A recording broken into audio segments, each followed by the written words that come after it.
Good morning, everyone. This is Dan O'Sullivan with your Bucks Island Area Fishing Report presented by Mercury. We're going to head on out to Lay Lake and Logan Martin with Josh Herron right as he's heading out for the Bassmaster Open on Lake Norman. We're going to hit with Tom Ott at Guntersville. Then we talked with Lee Pitts in studio about Weiss Lake and Neely Henry. And then I'll be fishing Neely Henry this week with my wife and the Coosa River Team Trail Championship. So hopefully I'll be able to give you a little bit of firsthand information this week coming up. Anyway, stay tuned for what the guys have to say, and we'll be right back. Well, good morning, everyone. This is Dan O'Sullivan with your Bucks Island Area Fishing Report presented by Mercury. It's time we reconnect with Lee Pitts and talk about Weiss Lake and Neely Henry. I know he's going to give us some good information. Lee, what can we expect on Weiss Lake right now?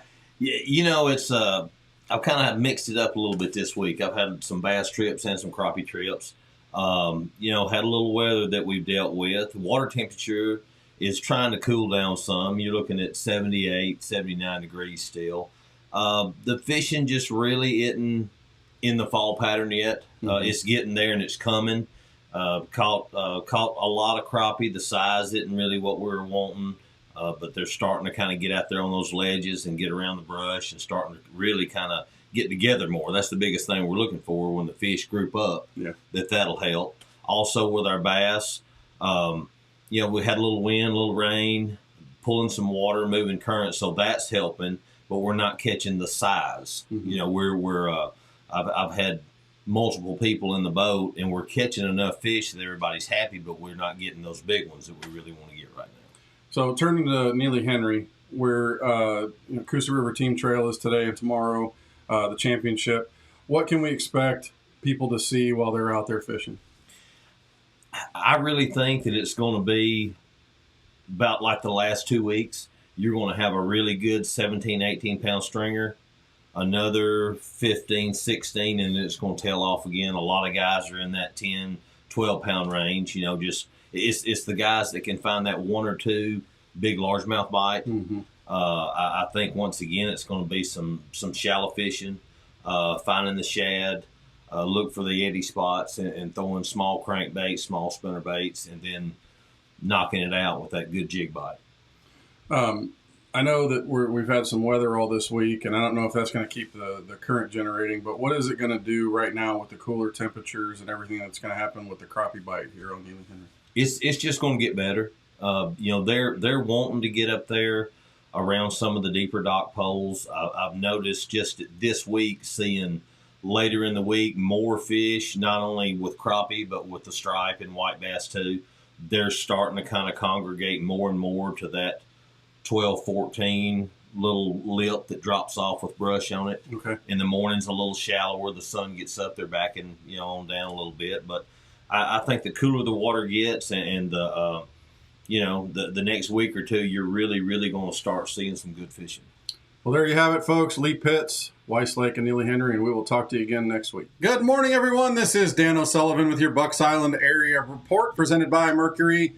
Time to head on up to the big lake, Guntersville, in the sky, that Tennessee River impoundment with our guy, Tom Ott. Tom, tell us what's going on Guntersville and what people can expect this weekend. Whew, Dano, well, I tell you what, I think we've turned that corner into, I don't know when we left the dog days and found the dog days or, whatever. But I'm telling you right now, it's really been tough on Guntersville. And it's kind of, we're in that transitional time, the time of the year where, you can go catch a good fish, catch a good bunch of fish in certain areas and then come back tomorrow and just blank out. And I think that's kind of what we're in right now. We're still moving around a lot, just not catching a lot of good quality fish, seeing some activity, a lot of schooling activity. But again, it's just been kind of hit or miss. And it seems to be like that's day on day versus, throughout the hours of the day, if you know what I mean.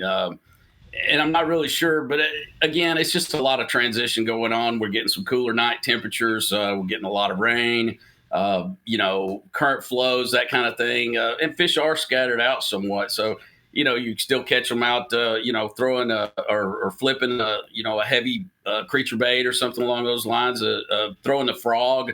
That's really starting to come on, but no pattern has been super, super consistent here in the last week or so. So, we're just, just waiting for that thing to turn around. I think probably what's been more consistent than anything is the movement of the crappie, really towards the riprap and the creek channels and things, the bridge pilings, that kind of thing. We start to see a lot of folks doing that.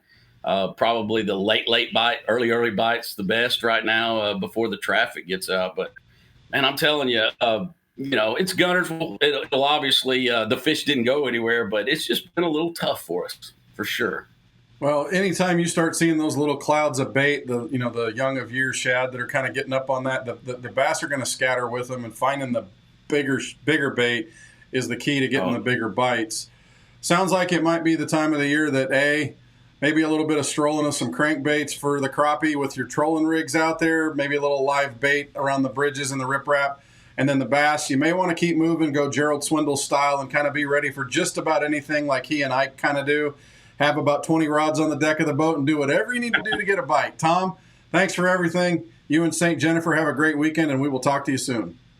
All right, Dano, thanks again, and we appreciate it, guys. Good morning, everyone. This is Dan O'Sullivan with your Bucks Island Area Fishing Report, presented by Mercury. Hey, it's time to head on down to Logan Martin and Lay Lake to talk to Josh Herron. I know he's been out there playing, but he's also getting himself ready to be able to head on down to Lake Norman for the Bassmaster Open down there. Josh, what's going on your favorite bodies of water on that Coosa River? Man, it's not terrible. Fishing's still a little stingy, but it seems like some better fish are showing up. Fish are actually a lot shallower right now than you give them credit for. I mean, they're there to be caught. The BFL this weekend at Lay really kind of showed how you can kind of settle into a struggle bus kind of pattern, and you're still looking for that 14 pounds a day is probably considered a good day anywhere on the Coosa chain right now. Yeah, I know that we've seen some heavier weights win, but that seems to be very current specific or something like that. I know that your dad, Matt Herron, he went fishing a little bit down there playing around, and he managed to put a few fish in the boat flipping, but it wasn't like gangbusters. I know that. No, nothing's really going to be gangbusters right now. We need a big weather front. And it doesn't need to be a hurricane. I mean, but a lot of times this time of the year, that's what triggers your cooler weather. And as soon as we start seeing that swing, you're really going to see fishing start firing off. Yeah, but like I said, fish are still there to be caught. Brush pile fish are still there. You're fixing to start seeing over the next week or two, you're going to start seeing more fish transition into creeks. And when I say creeks, I mean natural creeks. Creeks will flow up.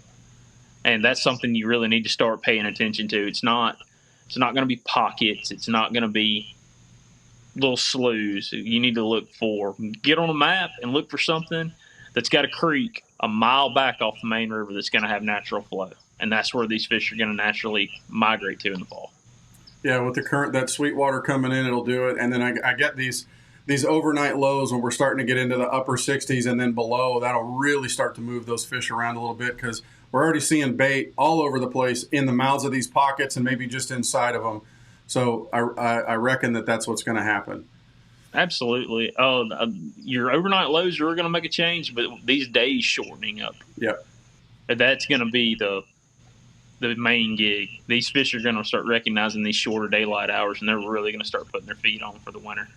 But like I said, if we can keep some weather off of us, it's going to turn out to be a great fall in Alabama. Yep, I hear. Well, hey, safe travels and go do well at that Open. We're rooting for you. Thank you, man. Well, that'll do it for our Bucks Island Area Fishing Report presented by Mercury. Thanks to everyone for paying attention and following along with what the guys have to say. Hopefully that'll help you put a few more fish in the boat. Don't forget to stop on by and see what we have here at the loft, in our parts department, or in sales and service if you need any help. Thanks for tuning in, and we will talk to you again next week.